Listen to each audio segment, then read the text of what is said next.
Alors c'est un événement majeur de l'année dans le monde des fondeurs pour plusieurs raisons.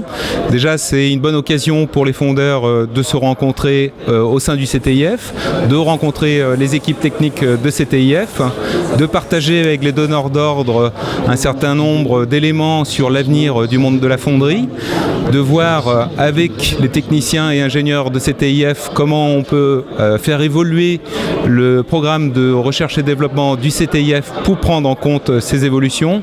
Et enfin, c'est un bon moyen aussi de resserrer les liens entre le CTIF et la communauté des fondeurs. Alors concrètement, déjà c'est beaucoup de satisfaction tant de la part des fondeurs que des salariés de CTIF.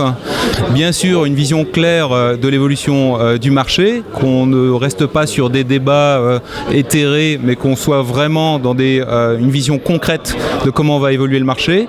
Et bien sûr aussi, c'est avoir des objectifs court et moyen terme pour la R&D de CTIF.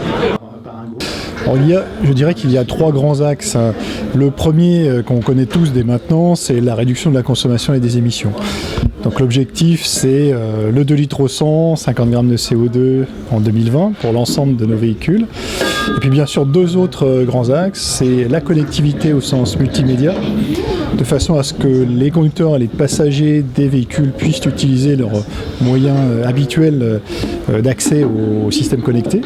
Et puis le 3e axe important pour l'automobile, qui impactera probablement les années 2025, c'est le véhicule à conduite déléguée, voire à conduite totalement déléguée, c'est-à-dire le véhicule autonome. Alors je pense que l'axe véhicule connecté et l'axe véhicule autonome n'impacteront pas de façon très sensible les industries de la fonderie, ou que indirectement. En revanche, la réduction de la consommation et des émissions, donc la recherche de véhicules à 2 litres au 100 ou à 50 grammes de CO2, passe par des allègements très importants, donc par l'utilisation de matériaux permettant des allègements, et notamment pour la fonderie, des alliages d'aluminium et voire des alliages de magnésium.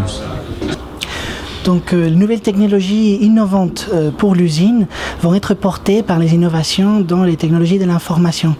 L'une des innovations les plus prometteuses, c'est dans la robotique collaborative. On parle de robotiser tout ce qui n'était pas jusque-là robotisable. Donc, de maintenir les personnes dans leur poste, au lieu d'automatiser le poste, mais de les aider à faire leur travail. Je suis venu au JTEC du CTIF pour discuter avec mes collègues fondeurs des défis à prendre pour l'avenir de la fonderie. Le thème clé, je pense que c'est clairement l'innovation, parce qu'aujourd'hui, la fonderie souffre de son image, on va dire, de vieille industrie. Et donc, clairement, aujourd'hui, ce qui est très important, c'est qu'on puisse démontrer qu'on est innovant et qu'on propose de nouvelles solutions, quel qu'en soit le thème, que ce soit au niveau des procédés ou des matériaux. J'en ai terminé. Je vous remercie de votre attention.